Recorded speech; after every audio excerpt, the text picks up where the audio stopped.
Hello दोस्तों, आज की कहानी है स्वर्ग या नर्क। अगर हम किसी से पूछेंगे कि आपको मरने के बाद कहाँ जाना है, स्वर्ग या नर्क में, तो सभी ऐसा ही बोलेंगे कि मुझे तो स्वर्ग में ही जाना है।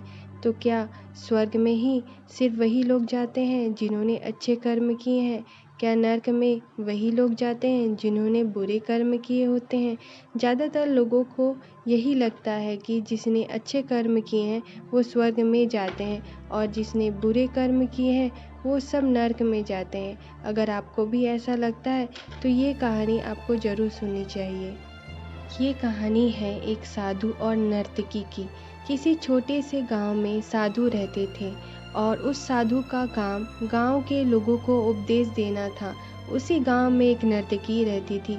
उसका काम लोगों के सामने नाचकर गांव के लोगों का मन बहलाना था।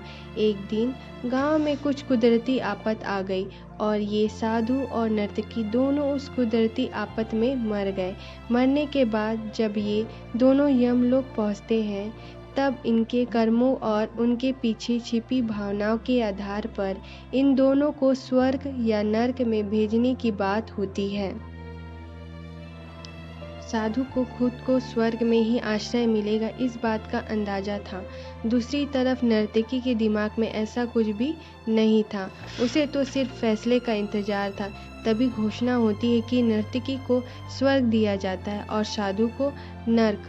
इस फैसले को सुनते ही साधु यमराज पर बहुत चिल्लाते हैं और उनसे क्रोधित होकर पूछते हैं कि यह कैसा न्याय है महाराज। मैंने अपनी सारी जिंदगी लोगों को उपदेश देने में बिता दी और मेरे नसीब में नर्क, जबकि ये नर्तकी जीवन भर लोगों को रिझाने के लिए नाचती रही और इसे स्वर्ग दिया जा रहा है। ऐसा क्यों? मेरे साथ ये अन्याय क्यों?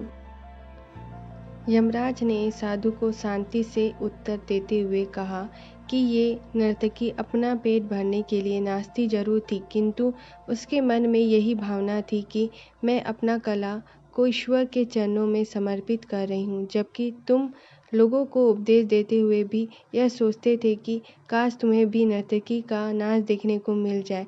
यमराज ने साधु से ये भी कहा कि तुम ईश्वर के इस महत्वपूर्ण संदेश को भूल गए कि इंसान के कर्म से अधिक कर्म करने के पीछे की भावना मायने रखती है और तुम्हारे इस कर्म के पीछे की भावना के हिसाब से ही तुम्हें नर्क मिला है। इस कहानी से हमें यही सीख मिलती है कि हम चाहे कोई भी काम करें पर हमारी उस काम करने के पीछे की नीयत साफ होनी चाहिए। अगर हमारी नीयत साफ नहीं होती है तो हमें दिखने में भले लगने वाले काम भी पुण्य की जगह पर पाप का ही भागी बना देते हैं।